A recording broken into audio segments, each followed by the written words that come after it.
다음으로는 프로이트의 성격 발달 단계에 대해서 알아보도록 하겠습니다. 프로이트의 성격 발달 단계는 구강기, 항문기, 남근기, 잠복기, 생식기 이렇게 총 5가지가 있는데요. 이 입술 모양의 구강기는 출생후부터 생후 1년까지로 입과 구강의 리비도가 몰려 있어서 입에 닿는 모든 것을 빨고 싶어하는 활동 시기입니다.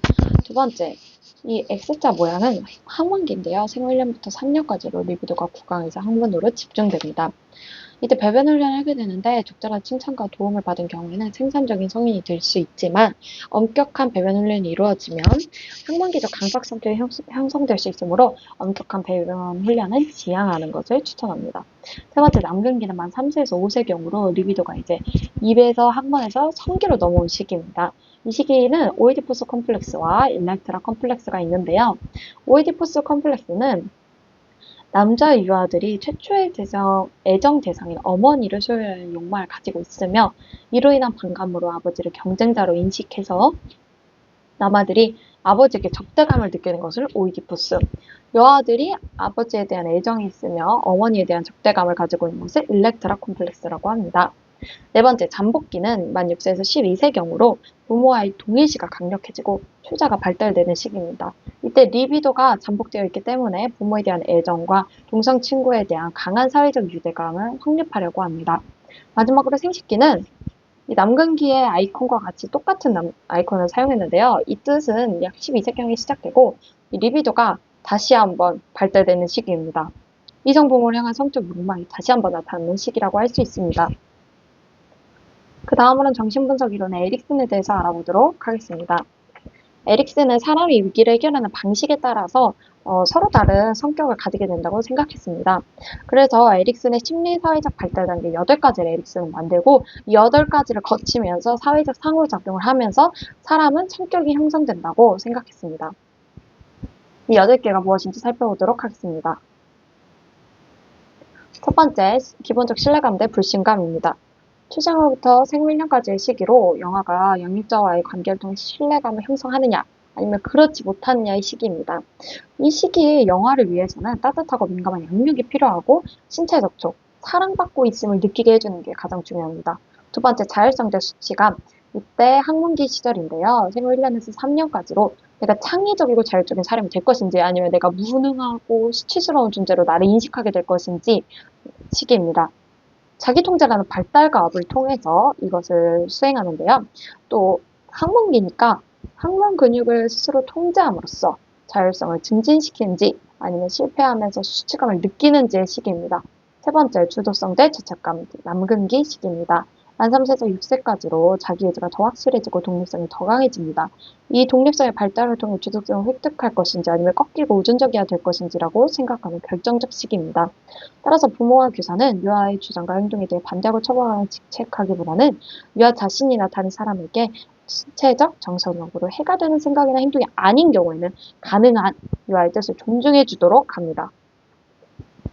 이때 에릭슨의 특징이 나타나는데요. 이 이론에서 바로 프로이트의 오이디푸스 콤플렉스를 따르지 않습니다. 이때 남근기 시기인데 오이디푸스 콤플렉스를 적용하지 않으면 무엇을 적용했느냐? 유아가 동성 부모와 자신을 동일시하면서 오이디푸스 일렉트라 컴플렉스에서는 동성 부모에 대한 적대감을 느꼈지만 여기서는 동성 부모와 자신을 동일시하는 거예요. 그러면서 마음의 죄책감을 가지게 돼요. 이를 극복하기 위해서는 동성 부모의 역할이 중요한데 친근하고 따뜻한 동료애를 제공하도록 해야 되는 것입니다. 네 번째, 근면성 대 열등감, 잠복기, 아동기 시절로 만 6세에서 12세, 즉 학년기에 해당하는 시기로 역동적이고 활동적인 시기로 근면성이 형성되는 시기입니다. 이때 성공만 경험하면 좌절을 경험했을 때 매우 힘들 수 있습니다. 그러므로 이 시기에선 적당한 열등감은 건강한 발달이 꼭 필요합니다. 다섯 번째, 정체감 대 혼미감. 만 10에서 20세로 청소년기에 해당되는 이 시기입니다. 이 시기에는 나는 누구인가에 대한 질문을 끊임없이 하며 자신의 자아 형성을 이루는데 큰 결정이 되는 시기입니다. 여섯 번째, 친밀감 대 고립감입니다. 20에서 24세 성인기가 시작되는 청년기, 다른 사람과의 친밀감도 느끼고 무엇보다 애정적인 관계를 시작하고 생산성 대 침체감은 중년기로 이제 성숙한 성인기의 시기를 거치고 통합감 대 절망감은 만 65세 이후의 노년기로 자신이 지금까지 살아온 삶을 되돌아보고 만족을 하면서 자신의 죽음을 긍정적으로 바라보는 시기입니다. 이 집처럼 총 8가지 에릭슨의 심리사회적 발달 단계에 대해서 알아보았습니다. 영유아 발달 이론, 학습 이론에 대해서 알아보도록 하겠습니다. 학습 이론에는 파블로프, 스키너, 반두라가 있습니다. 학습 이론은 인간의 모든 행동은 자극에 의한 반응이며 외부의 자극과 경험에 의해서 학습이 되는 것으로 봅니다. 따라서 학습 이론가들은 생물적 요인보다는 환경적 요인을 더 강조합니다. 학습 이론가들은 인간의 발달을 비연속적인 단계가 아니라 일련의 연속적인 과정으로 보았습니다. 다른 이론가들이 영유아의 발달이 단계적으로 발달한다고 주장한 반면 프로이트와 에릭슨은 성격 발달 단계, 심리사회적 발달 단계 이렇게 발달 단계를 제시했죠. 하지만 학습 이론에서는 보시는 바와 같이 단계 같은 것이 존재하지 않습니다. 왜냐하면 학습 이론가들은 발달에 있어서 단계라는 개념을 사용하지 않았기 때문입니다. 인간은 환경 속에서 자극과 경험을 통해 발달하는 것이지 어떠한 단계를 거치면서 발달하는 것이 아니라고 생각했기 때문입니다. 이 학습 이론을 먼저 제시한 파블로프의 고전적 조건 형성의 이론에 대해서 알아보도록 하겠습니다. 파블로프의 고전적 조건 형성 이론은 환경적 작용에 반응하면서 형성되는 행동을 통해서 인간의 학습 과정을 설명합니다. 파블로프는 영유아가 외부 환경에 의해 영향을 받아 발달한다고 보고 있으며 경험의 중요성을 강조했습니다. 여기서 차이점은 프로이트와 에릭슨은 내면에 집중을 했고 에릭슨 그거보다 조금 더 외부 환경에 집중하기는 했지만 파블로프는 아예 완전히 환경적 작용에 의해 반응하고 또 영유아가 외부 환경에 의해 영향을 받아서 발달하는 거고 그러니까 경험이 중요하다. 경험, 외부를 엄청나게 강조합니다. 이때 생긴 주요 개념은 무조건 자극, 무조건 반응, 중성 자극, 조건 형성이 있습니다. 외부에 의한 발달을 집중하다 보니까 프로이트와 에릭슨의 약간 심리적인 내면 이런 정신 이론이 아니라 학습을 하기 위한 어떤 조건이 무엇인지 이 조건이 됐을 때 이 발달이 이루어진다라는 거에 집중을 한 거죠. 무조건 자극과 무조건 반응에 대해서 알아보도록 하겠습니다. 파블로프는 음식과 관련된 자극이 타액을 분비하도록 유도하는 사실을 확인하기 위해서 배고픈 개에게 음식을 주면 개는 당연히 침을 흘리겠죠. 여기에서 음식은 무조건 자극입니다. 무조건 침을 흘리게 하는 걸 만드는 게 무조건 자극인 거예요. 무조건 침을 흘리게 되는 게 나의 무조건적인 반응인 거죠. 근데 여기 중성 자극을 추가해요. 밥을 주면 침을 흘린다. 무조건 자극에 무조건 반응. 이건 둘이 한 쌍인 거예요. 근데 중성 자극, 종을 울리는 거는 밥과 침 흘리는 거의 그 관계성을 어떻게 할 수가 없어요. 갑자기 밥을 먹으면서 침을 흘려야 하는데 이 종을 울린다는 것이 논리적인 게 되지도 않고 중성 자극을 한다고 해서 무조건 반응이 나오는 거 아니죠. 그런데 무조건 자극을 하기 전에 중성 자극을 넣어서 버려요. 중성 자극을 하고 무조건 반응을 같이 끼워두는 거죠. 하나의 공식처럼. 이로 인해서 조건 형성을 하게 됩니다. 무조건 자극과 중성 자극을 합칠 때 조건 형성이 일어나면서 무조건 자극이 아닌 조건 자극이 일어나는데요. 이거는 어떻게 쉽게 이해하냐면 종만 울렸는데 침을 흘리는 거예요. 밥을 줄 때 침을 흘리는 것인데 종만 울렸는데 지금 침을 흘리게 되는 것입니다. 무조건 자극에 무조건 반응을 했던 것이 무조건 자극이 아닌 중성 자극인데 무조건 반응이 나온다? 이거는 이제 중성 자극이 조건 자극이 돼서 조건 반응이 나온다는 말입니다.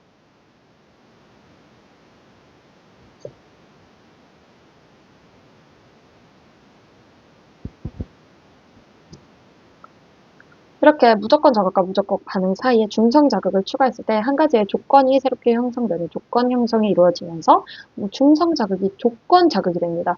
내가 이 종을 울리는 조건으로 밥을 주는 거야 라는 자극을 주는 거죠.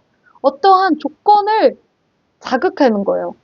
그러면 이 조건이 있으니까 당연히 무조건 이게 나오겠다. 조건 자극이 있으니까 무조건 자극이 나오겠다라고 하면서 이제 내가 무조건 나올 수밖에 없는 무조건 반응이 이제 이 조건에 대한 반응, 이 조건에 대해서 내가 반응하는 거예요. 왜냐하면 이 조건 안에 무조건적인 자극이 있으니까 그걸 예상을 하는 게 바로 조건 반응입니다. 무조건 자극을 주지 않아도 조건 자극, 조건이 있다는 그 자극만으로도 내가 조건 안에 반응하는 게 조건 반응입니다. 이렇게 6가지인데요. 좀 어렵게 설명했는데 무조건 자극, 무조건 반응. 밥 먹고 침 흘리고. 근데 갑자기 중성 자극. 그런데 이 3개를 합쳐? 그럼 조건 형성. 그럼 내가 종을 울린 조건이 밥을 주는 조건이야. 종을 울리는 건 밥을 주는 조건이야. 조건 자극. 그러면 밥이 오겠구나. 이 종을 울리는 이 조건에 밥이 오겠구나 라는 생각에 대한 내가 침 흘리고 있는 게 조건 반응. 사실 이거를 이해하는데 너무 오래 걸리기 때문에 설명이 좀 치열해졌습니다. 그 다음으로 학습 이론의 스키너에 대해서 알아보도록 하겠습니다. 스키너의 조작적 조건 형성 이론에 대해서 알아보도록 하겠습니다. 스키너도 파블로프와 마찬가지로 역류하는 외부 환경에 의해 영향을 받아 발달한다고 보았으며 경험의 중요성을 강조했습니다. 스키너는 고전적인 조작적 조건 형성 이론인데요. 조작적 조건 형성 이론에는 정적 강화, 정적 벌, 부적 강화, 부적 벌이 있습니다. 먼저 여기 조작적 행동이 여기 나오지 않았어요. 근데 조작적 행동에 대해서 잠깐 설명하도록 하겠습니다. 한 실험에 쥐가 있습니다. 그 쥐가 지렛대를 누르면 밥이 나오고 누르지 않으면 아무 일도 일어나지 않습니다. 이때 쥐가 지렛대를 누르는 행동이 조작적 행동입니다. 어떠한 내가 쥐한테 뭐를 해 하게끔 만들어서 하는 게 아니라 쥐가 알아서 이거 눌러봤더니 나와버리는 스스로 일어나는 행동이 조작적 행동입니다. operant behavior입니다. 그리고 강화라는 게 있는데요. 이 정적 강화, 부적 강화, 이 강화가 나오죠. 강화는 이 쥐가 지렛대 누르면 먹이가 나온다고 했잖아요. 그 먹이를 통해 자꾸 지렛대 누르는 이 조작적 행동을 강화시키는 거예요. 그게 그냥 말 그대로 강화, reinforcement입니다. 그러니까 쥐가 지렛대 눌렀으면 좋겠어. 스키너는 쥐가 지렛대를 누르는 거를 보고 싶단 말이죠. 그러니까 이 쥐가 지렛대를 누르게 하기 위해서는 먹이를 주는 거죠. 이게 바로 정적 강화예요. 네가 지렛대 누르면 밥이 나올 거야. 이게 바로 정적 강화입니다. 약간 유아가 자기 전에 스스로 이 닦는 행동하기 위해서 정적 강화는 이를 닦고 나면 유아가 좋아하는 그림책을 읽어주거나 엄마랑 같이 잘 수 있는 기회를 준다거나 하는 게 정적 강화입니다. 근데 여기 보이시면 부적 강화가 있죠. 부적 강화는 이것도 끌어올리는 거예요. 쥐가 지렛대 누르게 할 수 있는 거예요. 근데 예를 들어 쥐가 지금 너무 힘들어. 지금 이 상황이 너무 힘들어. 근데 그 지렛대를 누르면 이 상황이 힘들지가 않아. 그게 바로 부적 강화입니다.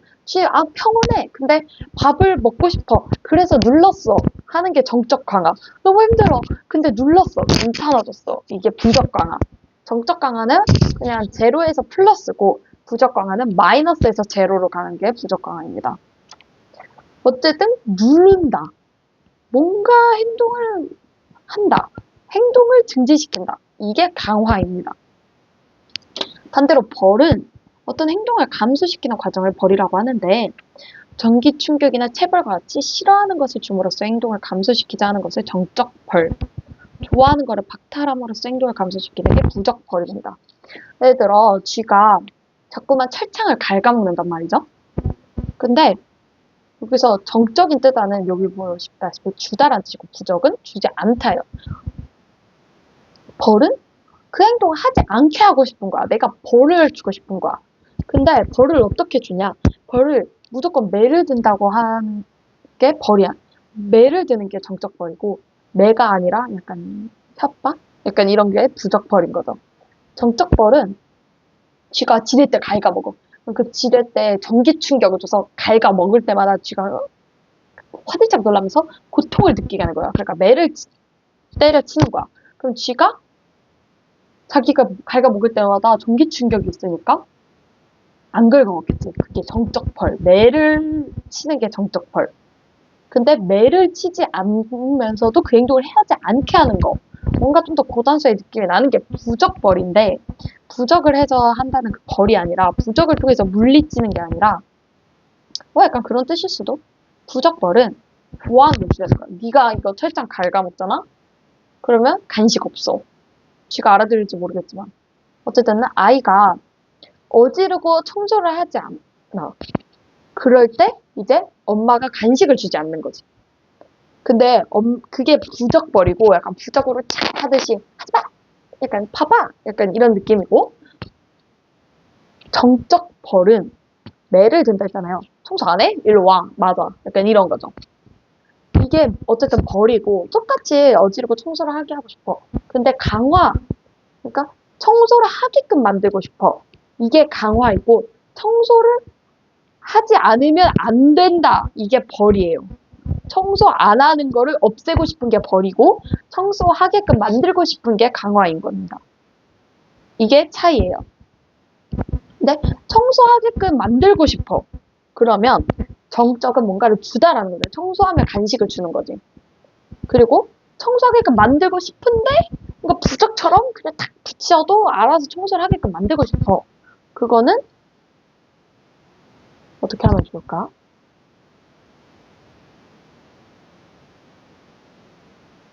예를 들어 구몬 숙제를 해야 되는데 구몬 숙제 없애준다. 약간 이런 거죠. 여기까지 파블로프와 스키너에 대해서 알아보았습니다. 다음으로는 학습 이론의 반두라의 사회인지 이론에 대해서 알아보도록 하겠습니다. 반두라의 사회인지 이론은 사회적인 활동을 하는 동안에 일어나는 인지적 작용이 개인의 행동에 대해 어떻게 영향을 주는지를 설명합니다.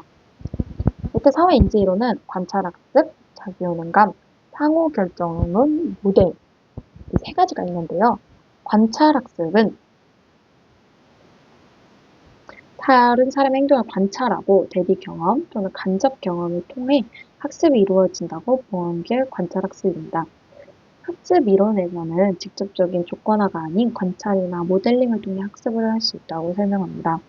개인이 사회적 상황 속에서 다른 사람의 행동을 관찰하고 새로운 행동을 학습하는 것을 관찰학습, 모방, 여기에 모방과 모델링이 있는데요. 모방이 타인의 행동을 그대로 따라하는 행동이라고 한다면 모델링은 타인의 행동을 관찰하면서 그들의 행동과 특성을 실제 자신의 행동과 특성이 되도록 내면화하는 것을 의미합니다. 그리고 반도라는 자기효능감이라는 개념을 만들었는데 자기효능감은 특정 상황을 관리하는 데 필요한 행동을 학습하거나 수행할 수 있다는 자신의 능력에 대한 지각된 신념입니다. 이때 과업 수행, 대리 경험, 사회적 설득, 피드백, 정서적 상태 이 네 가지를 통해서 자기효능감을 형성할 수 있는데요. 과업 수행은 체육 활동에서 건너뛰기를 성공적으로 수행한 경험이 있다면 내가 그 다음 어떠한 다른 과제가 있어도 내가 이 건너뛰기를 한 것처럼 잘할 수 있겠지 라는 내가 과업을 수행했던 걸 통해서 더 수행할 수 있는 것. 대리 경험은 자신이 하진 않았고 자신의 또래가 했던 행동들을 성공적인 행동들을 쟤도 했으니까 나도 할 수 있겠구나 라고 이렇게 대리적으로 경험하는 것이고 사회적 설득은 영유아가 작은 물웅덩이를 건너뛸 차례 기다리고 있을 때 교사가 무릎을 구부렸다가 힘껏 뛰면 돼! 라고 이렇게 피드백을 주면 그래야겠다! 라고 설득이 되는 게 사회적 설득입니다. 못할 것 같아! 근데 아니야 이렇게 하면 할 수 있어! 라고 하면서 자기효능감이 형성이 되면서 이제 그 과업을 수행할 수 있는 거예요. 네 번째 정서적 상태는 아무리 과업 수행 내가 이런 일을 했었고 내 또래가 옆에서 내 또래가 옆에서 이런 행동을 보여줌으로써 대리 경험이 되고 선생님이 아무리 좋은 피드백, 사회적 설득을 해줘도 정서적 상태가 온전하지 않다면 자기효능감이 완성될 수 없습니다. 분위기, 정서, 신체적 반응, 스트레스의 정도가 영유아의 자기효능감에 영향을 준다는 것을 의미합니다. 마지막으로 상호결정론 모델입니다. 반두라의 사회학습 이론에서는 발달 과정을 개인과 환경 간의 상호성으로 보는 양방향성으로 가정하는데요. 이러한 견해를 상호결정론 모델이라고 합니다. 반두라는 개인, 행동, 환경 이 세 가지 관계가 양방향이라고 주장합니다. 개인과 행동과 환경이 서로 영향을 받는 것이죠. 개인은 영유아 고유의 인지 능력, 신체적 특성, 성격, 신념, 태도 등을 의미합니다. 그리고 행동은 영유아의 행동, 환경은 그 영유아 주변의 환경이죠. 이것이 세 바퀴가 서로 맞물려서 돌아간다는 것입니다.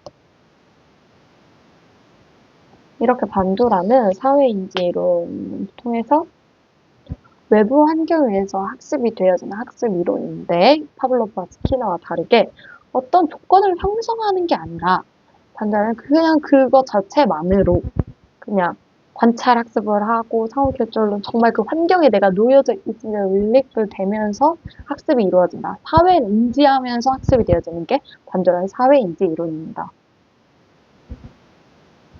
영유아의 발달 이론 다섯 번째, 인지 발달에 대해서 알아보도록 하겠습니다. 인지 발달 이론은 피아제, 비거츠키, 또 최신 이론이 있는데요. 먼저 피아제 인지 발달 이론에 대해서 알아보도록 하겠습니다.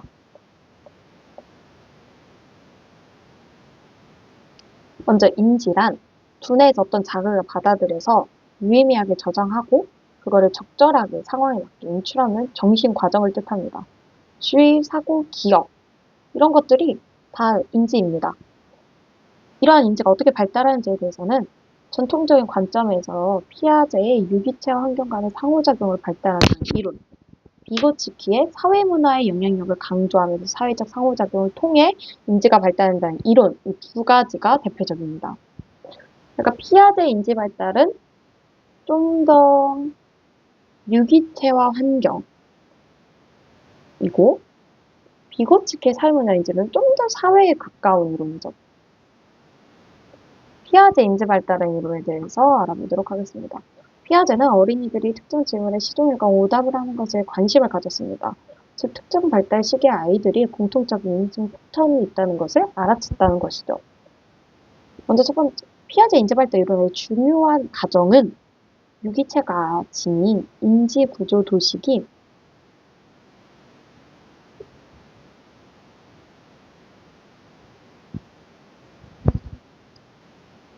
유기체가 지닌 인지 구조가 인지 기능을 활용해 환경에 스스로 적응한다는 것입니다.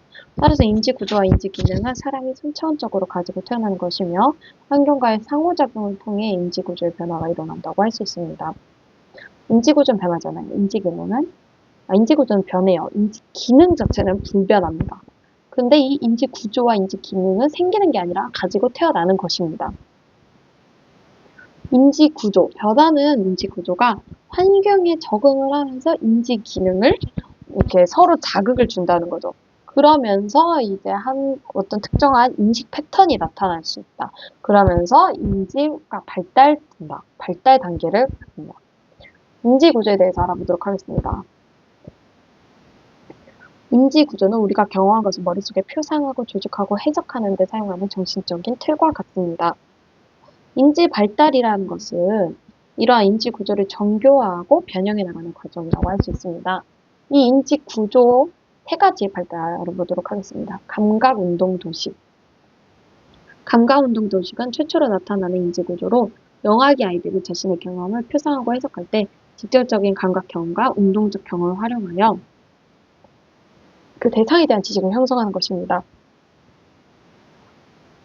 생후 9개월 된 영아가 공을 가지고 놀이할 때 영아의 머릿속에서는 공이 아니라 영아가 만지고 이 감각을 운동하고 신체적 접촉을 하면서 직접 해보면서 공은 둥글고 굴러가는 것으로 인식하는 것입니다. 두 번째 상징 도식은 영유아의 간접 경험을 운동적 경험, 내가 이걸 직접 해보지 않아도 내가 옆에서 간접적으로 경험한 거 보고 이런 거를 내가 그대로 따라하고 해석하고 재현할 수 있다는 것입니다. 예를 들어 부모님이 전화를 받는 모습을 아이들 봐서 간접적으로 경험한 거죠. 관찰한 거죠. 내가 똑같이 표상할 수 있다는 거예요. 세 번째, 조작도식. 논리적 결론을 도출하기 위해 인지구조를 목표를 가지고 계획적으로 조작하는 정신적 활동입니다. 이걸 통해 지식이 생기는 건데 이게 뭐냐면 감각노도시가 만지면서 아 이거 뭐 동글동글하다 이거고 두 번째는 전화 왔네? 나도 해볼까? 세 번째는 조작도식. 이거를 이렇게 움직여보고 이거 이렇게 하면 이렇게 되려나? 약간 퍼즐 맞추기처럼 뭐 재활용품으로 이렇게 트럭 만들어 보기 등을 할 수 있습니다. 인지구조는 이렇게 감각 운동 몸으로도 해보고 상징, 표상 따라도 해보고 조작도 하면서 변할 수 있는 세 가지가 있죠.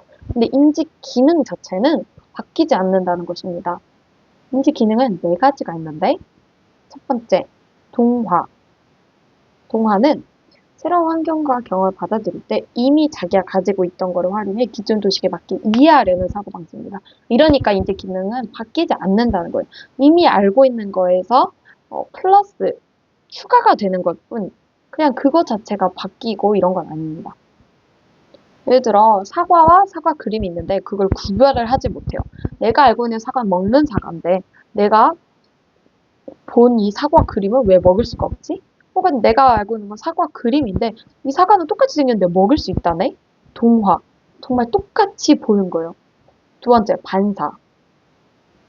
이 반사. 뭐냐면 그냥 내 반사 행동이 세 번 행동이 나오는 거예요. 사실 잘 모르겠어. 이거 왜 교수님 학습지에 넣어서 쓰긴 했는데 안 익숙했어. 세 번째, 조절. 인지구조의 새로운 환경과 경험에 맞게 나를 변화시키는 사고 기능. 동화는 똑같이 여기는 거. 근데 여기서 조절은 이제 변화시키는 거. 약간 수직적 사고를 할 때 이제 수직 동화는 수직적 사고를 사과, 그림 이거였다면 조절은 사과, 찍 두 개 나눠서 먹을 수 있는 거, 진짜 사과. 먹을 수 없는 거, 사과, 그림 이렇게 조절을 한다는 거죠. 수사를. 내 머릿속의 수사를. 그리고 평형화. 이제 사과 그림 이거 먹었던 게 아니었던가 둘 중 뭐 하나였는데 이게 아니라 이제 이건 먹는 게 아니고 진짜 사과는 먹는 거구나라고 이제 내 마음의 평형을 찾는 게 평형화, 동화와 조절을 이루는 것입니다. 따라서 인지 발달은 다른 의미로 평형화의 변화 과정. 그러니까 점점 더 많은 것들이 동화와 조절이 된다면 내 머릿속에서 점점 많은 평화가 일어나는 거 있죠. 동화, 점점 많은 개념이 들어오고 조절, 점점 많은 가지치기를 하면 결국 인지 발달은 이 평형화를 꾸준히 함으로써 발달이 되는 거죠. 세 번째, 피아제 인지 발달 이론의 발달 단계에 대해서 알아보도록 하겠습니다. 피아제 발달 단계는 총 4가지 감각 운동기, 전조작기, 구체적 조작기, 형식적 조작기가 있습니다. 너무 많아서 여기 빨간 색깔로 했는데요. 먼저 감각 운동기. 감각 운동기는 만 2세까지의 영화가 해당되는데요. 기초 능력이 감각 체계와 운동 반응을 가지고 태어납니다. 따라서 영아들은 이러한 기초 능력을 활용해서 세상에 대한 지식을 얻게 된다고 피아제는 주장합니다. 이 안에는 보시다시피 6개의 합의 발달 단계가 있으며 이전 단계에서 습득한 지식은 다음 단계가 되어도 사라지지 않아요. 계속 축적되고 쌓이는 것입니다. 감각 운동기에서 무엇이 계속 축적되고 쌓이냐? 첫 번째, 반사의 수정, 잡기, 빨기입니다. 영아들은 빨기 반사, 잡기 반사를 활용해 새로운 환경을 이해하려고 합니다. 입으로 빨면서 그냥 알아보는 거죠. 두 번째, 1차 순환 반응인데요. 이건 뭐냐면 피아제는 반복이 되게 중요한 인지적 가치를 지닌다고 보았습니다. 이 반복은 뭐냐면 엄지손가락을 계속 빠는 거예요. 애기들이. 여러 손가락을 다 빠는 게 아니라 같은 손가락만 빠는, 엄지만 빠는 걸 이제 1차 순환 반응의 반복일 거죠. 그리고 세 번째로 2차 순환 반응의 반복은 어떤 반복이라냐. 여기서 반복이 일어나긴 하는데 내 몸 안에서 나한테 반복이 아니라 바깥 물건을 반복적으로 예를 들어 전도사님이 유진이가 밥을 먹으면 계속 밥을 막 바닥으로 던진다고 했어요. 이게 뭐 안 먹을 거야 굴려봐라 이게 아니라 아이들이 그냥 감각 운동 이 발달하면서 감각 운동기를 거치면서 반복을 2차 순환 반응에 그게 나타난 거예요. 그냥 이렇게 반복을 하는 거야 아이들은. 그걸 하면서 이제 발달 단계를 거치는 거죠. 이것도 해보는 거야. 근데 이제 전도사님이 거기서 밥을 안 줘버리셔서 이거는 하면 안 되겠다. 이 행동하면 안 되겠다도 합습이 되는 거예요. 네 번째, 순환 반응 협업. 이제 구체적 목표가 생겼어. 뭔가 하고 싶은 마음이 있어. 그러면 그걸 달성하기 위해서 내가 2가지 행동하는 거야. 예를 들어 침대에 올라가고 싶어. 근데 꼭 계단에 올라가는 거 알아. 침대에 그냥 올라가고 싶어. 근데 이제 침대에 그냥 올라가는 게 아니라 옆에 있는 조그마한 계단을 내가 몸으로 밀어서 그 계단으로 올라가는 거. 그러니까 무언가를 가져온 것과 일어나려고 하는 것. 그 두 가지의 순환 반응이 허용할 수 있다는 거. 다섯 번째, 3차 순환 반응은 이제 또 3차 순환 반응이라면 반복이 될까? 라고 생각하죠. 근데 반복은 반복인데 이제 뭐냐면 내가 반복을 하는데 이 반복 행위 자체가 아니라 반복을 했을 때 뭔가 좀 다르게 나왔다. 난 똑같이 던졌어. 근데 던질 때마다 뭔가 다르게 나오네? 오, 이게 신기하다. 우와. 이런 거야. 그런데 밥도 던져보고 장난감도 던져보고 던지는 행동은 다 반복이야. 하지만 그 행동에 대한 결과, 밥을 했을 땐 혼나고 장난감을 던졌을 때 이런 소리가 나고 이런 실험 정신을 가지고 있는 게 바로 3차 순환 반응, 거로 도식 내재화. 내가 이제 잡기 반사, 빨기 반사도 해보고 반복도 해보고 이런저런 반복, 목표가 있는 반복 그리고 어떤 행동을 위해서 순환 반응을 협응도 해봤을 때 내가 도식의 내재화가 된 거. 대상 영속성. 아, 내가 이, 핸, 이 핸드폰이 가방 안에 있다고 해서 핸드폰이 사라진 게 아니구나. 내가 지금 1차 반복적으로 가방 여러 제껴봤는데 그때마다 핸드폰 있었어. 그러니까 지금 내 눈에 핸드폰 없어도 그 가방 안에 있는 거야 라는 대상 영속성 이런 도식이 내재가 됩니다. 두 번째는 전조잡기입니다. 자기중심적 사고가 발달하게 되는데요. 이게 뭐냐면 이거 정말 예쁘지 라고 이제 생각이 드는 거지. 내가 앞이랑 뒤가 다른 얼굴에 장난감이 있어. 좀 무섭지? 근데 앞에 얼굴을 웃는 거고 뒤에 얼굴을 우는 거야. 그러면 웃는 얼굴의 그 장난감을 애기한테 보여주면 애기는 웃고 우는 얼굴 장난감 보여주면 애기는 울어. 근데 내가 애기한테 웃는 장난감의 얼굴을 보여준다면 나는 그 웃는 얼굴의 뒷모습을 보게 되는 거겠지. 그럼 그 뒷모습은 뭐야? 웃는 얼굴이잖아. 근데 내가 이거 딱 보여줬을 때 애기는 이미 둘 다 있는 걸 내가 둘 다 보여줬어. 근데 자기한테 웃는 얼굴만 들이대니까 내가 보는 게 세상이 보는 거다라는 생각으로 그걸 웃는 거야. 나는 우는 얼굴의 인형을 봐서 슬픈데 너는 웃는 얼굴의 인형만 보니까 웃는 거야. 이걸 이해 못하는 거죠. 두 번째, 직관적 사고. 보존 개념 실험에서 대표적으로 보존이라는 것은 외적인 변화에도 불구하고 양이 동일한 것을 의미하는데 이 보존 개념 실험에서 이 보존 개념을 이해하지 못한다는 거예요. 예를 들어 어디에 담은 물이 더 클까 했을 때 이제 가로폭의 부피보다 가로폭의 부피가 큰 것보다 가로폭의 부피가 더 작은 게 더 물의 높이가 높아 보이겠죠? 물을 똑같이 양을 담아도 그럴 때 더 높아 보이는 물을 그냥 이 비커의 뭔가 크기와 상관없이 물의 양에 상관없이 그냥 그게 더 많다고 생각을 하는 거예요. 그리고 가역성은 어떤 사건의 단계를 되돌려서 생각한 거래요. 자, 공이 있었지? 근데 이 공이 여기 내 뒤에 있었다가 이 공을 내가 다시 쪼개다가 놨어. 그랬을 때 이 공은 어디에 있을까라고 했을 때 그래서 어디 있는데? 이게 안 되는 거야. 몰라 나는 이게 머릿속에 다 기억이 안 되는 거야. 세 번째, 전개념적 특성. 그러니까 애기 인형을 가지고 이게 살아있는 인형이야. 예를 들어 토끼 인형을 가지고 말을 걸어. 그러면 정말 그 토끼가 그냥 살아있는 것처럼 여겨지는 거야. 내가 그냥 진짜 살아있는 대상으로 여기는 거. 전개념적 특성, 물알론. 네 번째, 상징적 사고. 이제 가상놀이도 할 수 있는 거예요. 소꿉놀이 이런 거 할 수 있는 거죠. 이게 바로 전조작기. 세 번째, 이게 전체적으로 뭔가 조작이 시작되는 거야. 뭔가 인식이나 인지 기능이, 인지가 조작이 시작되는 거야. 첫 번째 그냥 감각으로 운동만 했는데 이제 전조작기가 되고 이제 구체적 조작이 되는 건데 구체적 조작에는 그냥 조작 그 자체가 되는데 조작은 논리적 사고가 되는 거죠. 이제 전조작기의 자기중심적 사고 그리고 가역성 이런 게 아예 그냥 이제 생기는 거야. 뭐야 이게 인형의 얼굴이 앞과 뒤가 다르다고? 그러면 이 뒤는 우는 얼굴이겠네? 이렇게 되는 거죠. 그러면서 탈중심화가 되는 거야. 논리적 사고하면서 탈중심화.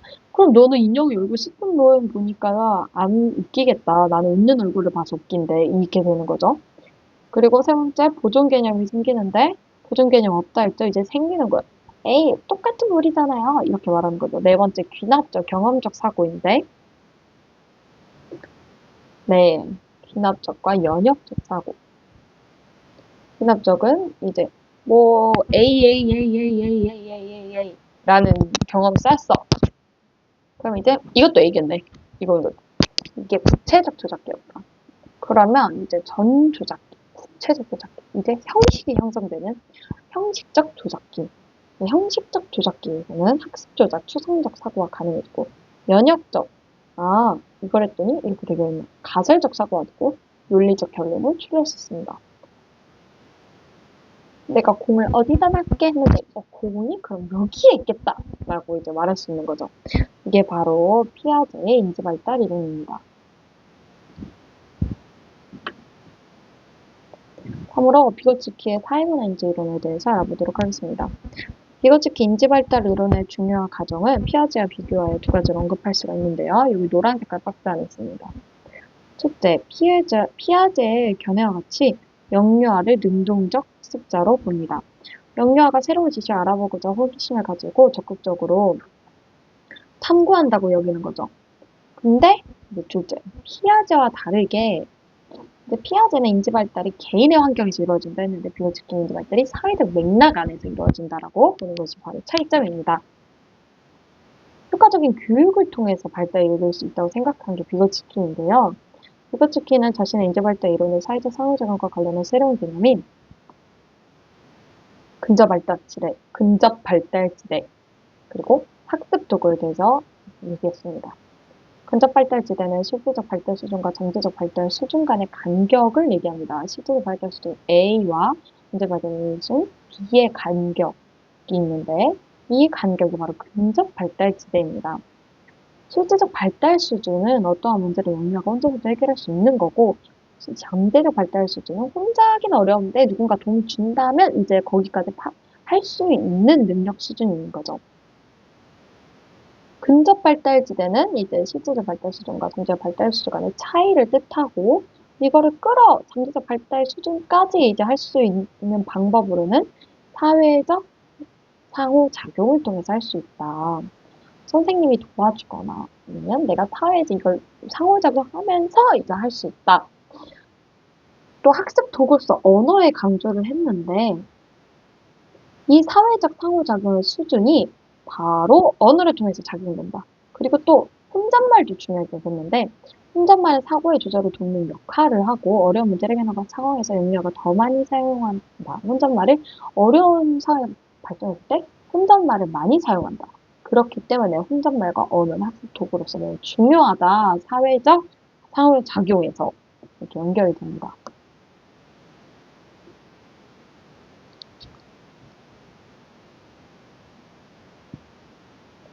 마지막으로 최신 이론에 대해서 알아보도록 하겠습니다. 최신 이론은 좀 세 개가 있는데 정보처리 이론, 이론 대 이론, 인지신경과학 접근이 있습니다.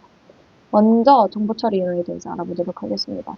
정보처리 이론은 인간의 인지구조를 컴퓨터와 유사하게 생각하여 환경으로부터의 정보를 받아들이고 처리하는 복잡한 시스템으로 보는 이론입니다. 모든 정보는 감각기억으로 이렇게 들어오는데요. 하지만 감각기억은 빠르게 소멸돼서 집중하지 않으면 사라져요. 집중을 한다면 단기 기억에는 머물 수 있어. 감각에서 단기로 갈 수 있는데 장기로 가려면 이제 시안, 부호화, 정교화, 조직화인 거죠. 내 감각에 들어와서 집중이 돼서 단기까지 운 좋게 들어왔지만 장기가 되려면 이런 노력이 되는 거야. 감각에서 단기로 단순 집중만으로 가능해. 하지만 장기가 되려면 복습해야 돼. 계속 복습. 떠올려야 돼. 부호화. 내가 그거에 대해서 어떤 간단한 기호로 설명하는 거죠. 수학처럼 정교화. 그거에 대해서 섬세하게 생각하는 거. 조직화? 이게 제일 중요하죠. 카테고라이즈 하는 거죠. 기존 머릿속에 있던 정보와 통합이 돼서 이제 하나의 뭔가 수사를 만들어내는 거예요. 상위 인지 발달을 위해서 상위 인지 방법을 학습자에게 직접 가르침으로써 발달이 가능하고 혹은 학습자 스스로도 발견함으로써 발달이 가능하다고 보았습니다. 이론 대 이론은 배고프닉 박사를 배고프닉 아니고 그냥 고프닉인데 고프닉 박사를 중심으로 영유아 인지 발달과 관련해서 이론 대 이론이 제기되었습니다. 이런 인지 발달에 대한 과학적 접근으로 영유아가 이 이론을 가지고 있다는 이론이다. 이미 영유아 머릿속에서는 모든 게 다 조건이 확립됐다. 모든 몇 개의 반사 능력만 가지고 있다라고 말하는 피아제가 아니라 피아제가 여기서 뭐라고 말했죠? 피아제는 반사 어딨어? 여기 있다. 반사. 인지 기능에서 반사, 작기 반사, 빨기 반사가 있는데 이 반사가 전부가 아니라 이 반사보다 더 많은 인지 능력이 있다, 이미. 라고 말하는 거죠. 그러면서 이미야 영아들이 머릿속에 가지고 있는 인지 능력, 이론을 바깥에 있는 환경의 이론과 접목시킴으로써 발달하는 이론대 이론. 세 번째, 근데 이거 이론대 이론은 아직 이 이론을 뒷받침하는 검증이 부족합니다. 세 번째, 인지신경과학 접근대 힘들어서 뺐죠. 과학적 연구 증거 MRI, PET, fMRI 등을 통해 연구를 하면서 뇌의 구성 요소, 뉴런, 시냅스, 백질, 회백질, 뇌 구조, 되뇌피질, 변연계, 뇌관 이런 걸 통해서 영유아기가 두뇌 가축성이 가장 높은 시기인데 이때 인지 발달에 있어서 가장 중요합니다. 당연히 두뇌 가축성이 높으니까 발달이 가장 중요한 시기겠죠? 두뇌 가축성이나 유전적 요인이 영향보다는 환경적 작용을 통해 두뇌 발달의 기능이나 변화가 가능하다는 것을 의미합니다. 어쨌든 이렇게 신경과학적으로 접근할 수 있다. 이렇게 영유아 발달의 이해와 이론에 대해서 알아보도록 하겠습니다. 감사합니다.